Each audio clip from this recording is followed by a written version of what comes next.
सर वो accident patient के theatre में शिफ्ट कर दिया गइल बा। सीसीआर रेडी बा। Good. Nabeel join me. Yes, lettuce do it now. Sure. यहाँ पे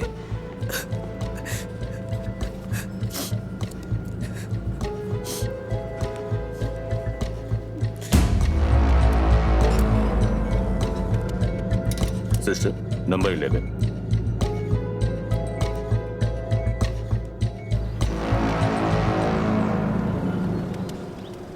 सर का भइल बा? कब तक चलिए इसे? पैनल के ओर से थोड़ा डिले हो गई बा सर मालिक कॉम्बेटूर गइल बने। हाँ सर पिछला बार भी तू ये कहले रहा ना। एक बार काम जरूर पूरा हो। मालूम है हमरा। डॉक्टर जेकर सर्जरी कैले रहनी ना नवीन नवीन वहाँ नवीन प्लीज नवीन नवीन प्लीज शांत हो जा। ए नवीन का भइल इनकरा? सर इनकरा के पैनिक अटैक भइल बा। Don't say anything, doctor. How can I ride my bike? Okay okay I understand. Relax. Okay हम देखते नहीं। सिस्टर ओकरा लेके आवा। नवीन हम बानी। रिलैक्स। ये लीही डॉक्टर।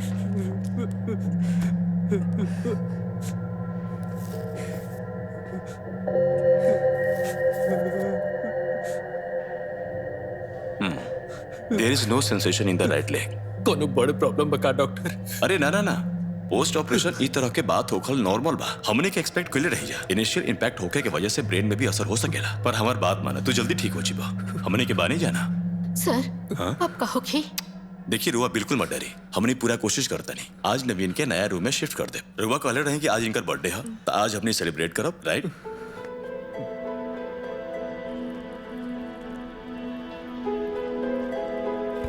और कुछ चाहिए का दीदी? ना बिल कितना भाई?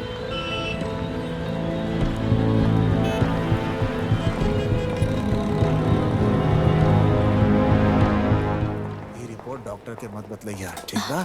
सिस्टर हम आया ये बर्थडे केक हका। केक काटत समय हमरा जरूर बुलाइया। जरूर सबके बुलाई। ओके। अरे हम तो यूरो बैग लावल भूल गए नी, तो चलो हम आवतानी।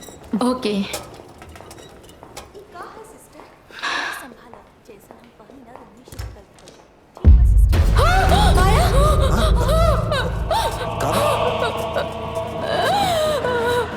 हे भगवान नवीन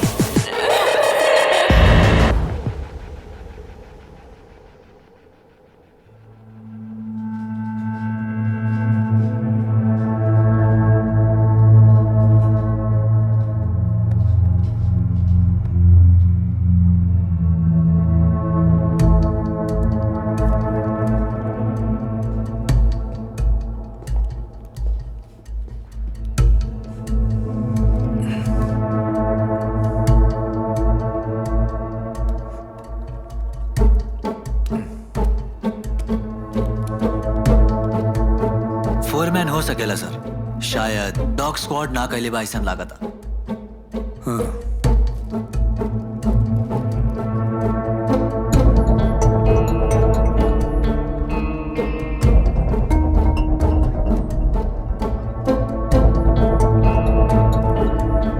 शायद हद से ज्यादा खून बहे से एकर मौत हो गई।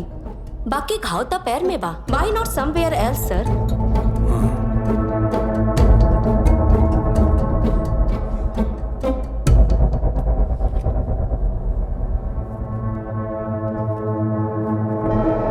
सेलिब्रेशन रहेगा।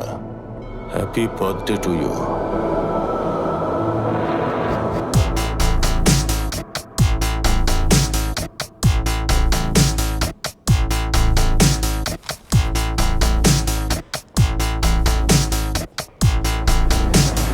सबसे पहले क्या देख ले रहे? सबसे पहले एगो माया नाम के लड़की देख ली, ओकरा बाद सिस्टर ज्योति भी देख ली।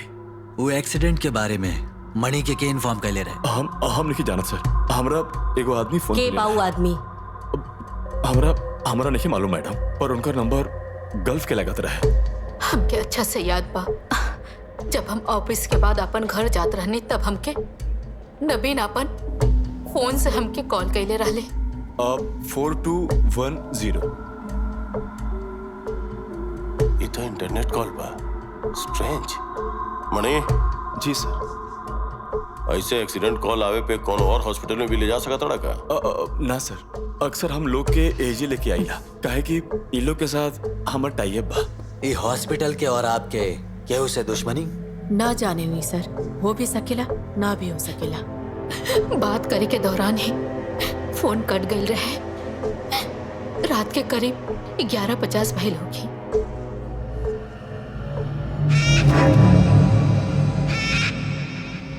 नवीन के बाइक एक्सीडेंट होखला से और कॉल कट भइला के ठीक 8 मिनट पहले, हमार मतलब 11:30 से ये घटना के बारे में बतौलस जे मणि के कॉल कैले रहे, काहे कि वो स्पॉट पे पहले सिर्फ मणि ही पहुंच सका था और तब जाके नवीन वो हॉस्पिटल में ठीक से पहुंच पौलस। दैट मीन्स यहां से नवीन मर भी सका था। Why this hospital? ये हॉस्पिटल हमार बाबूजी कुछ साल पहले शुरू के रहा। वो वक्त हम एजा ना रहे। बाबूजी 1 साल पहले गुजर गिले। उनकरा जाए के बाद हॉस्पिटल के चलावे वाला केहू ना रहे। नौबत एकरा बंद करे के आगिल रहे, यही से हम एजा आ गए। ये हॉस्पिटल की अभी रेनोवेशन कर रहल बानी। डॉक्टर अरुण जब से हॉस्पिटल में ज्वाइन कैलन तब से तनी अच्छा से चले लगल मैडम। हॉस्पिटल के नाम पे यहाँ कुछ और तो नहीं के चल रहा। यहाँ के सीसीटीवी कैमरास भी नहीं के चल रहा और वार्ड में बड़ा प्लान के साथ मर्डर भी हो रहा बा। ये कोइंसिडेंस कैसे भाई, है ना? हम नवीन की रिपोर्ट पढ़ ले रहनी, लिखल रहे कि ओकर दाया पैर में कोनो सेंसेशन नहीं खे। तो फिर नवीन के एजा एडमिट भइला के बाद ओकर डिटेल्स के कोनो किलर के बतावल गेल होगी, तबे तो हत्यारा करीब से ओकरा देखलस और रिपोर्ट भी पढ़लस।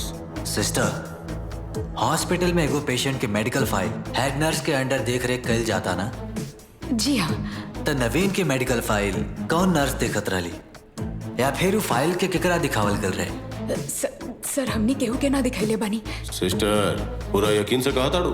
जी सर, पेशेंट की फाइल हमने नर्सिंग के टेबल पर ही रखी नहीं और नर्सिंग स्टेशन में कोई अजनबी आके वहाँ से कोई के फाइल ना ले सकेला। लोग सिर्फ तब मौजूद ना रहे जब नवीन मर गए, है ना? बोला?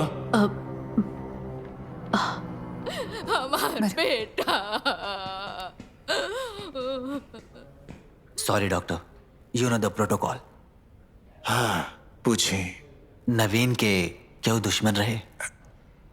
हमरा जानकारी में क्यों नहीं खे। हमरा से ज्यादा हमार बीवी ओकरा की जानत रहे। इतना बड़ा घटना होके के बाद भी हम ओकरा हित में ही पूछत रहनी है। डॉक्टर केहू के साथ आपके दुश्मनी?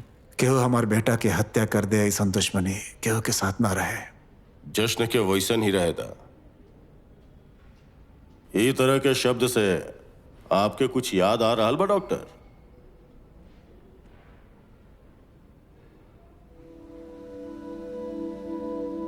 माँ बाप के जिंदा रहते उनकर बच्चा अगर उनके सामने मर जाए तो इससे बड़ा ट्रेजेडी कुछ ना होखेला।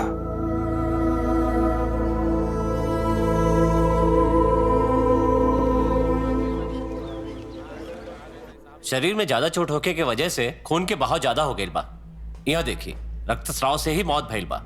तब देखिए, इंग्वाइनल लेगमेंट के ठीक नीचे 6 सेंटीमीटर लंबाई में एगो गहरा चोट बा। बाकी के जे घाव बाड़न वो इतना गहरा नहीं खन। देखल जाए तो एक्सीडेंट में जे भइल ओकरा में से कुछ घाव छोड़ के ऊपर से शरीर पे कोनो जले के लक्षण नहीं के दिखाई देत और ये आदमी के मौत दायां पैर में भइल ब्लीडिंग के वजह से ही भइल बा। खूनी शायद एगो मेडिकल प्रोफेशन से हो सकेला बा ना? You are right. हत्यारा के मेडिकल नॉलेज बहुत अच्छा बा, specially his anatomical knowledge is accurate. But in my reading ओमे प्रैक्टिकल एक्सपीरियंस के कमी बा। Sir, what do you mean? See, ई इंसिशन के नीचे होके वाला एगो स्लाइडिंग बा। स्लाइडिंग के बिना एगो इंसिशन के डाले के बाद तो it needs practical experience which apparently it doesn't here. त सर, मर्डर करे खातिर वो जोन weapon it's a number 11 scalpel, both pointing and piercing. हमने के जे सर्जन्स बाड़े गहराई खातिर जोन इस्तेमाल कइल जाला scalpels, formally in tablets scalpel and birthday card एक हिसाब से एक्सीडेंट कराइल। बहुत स्ट्रेंज बा ना?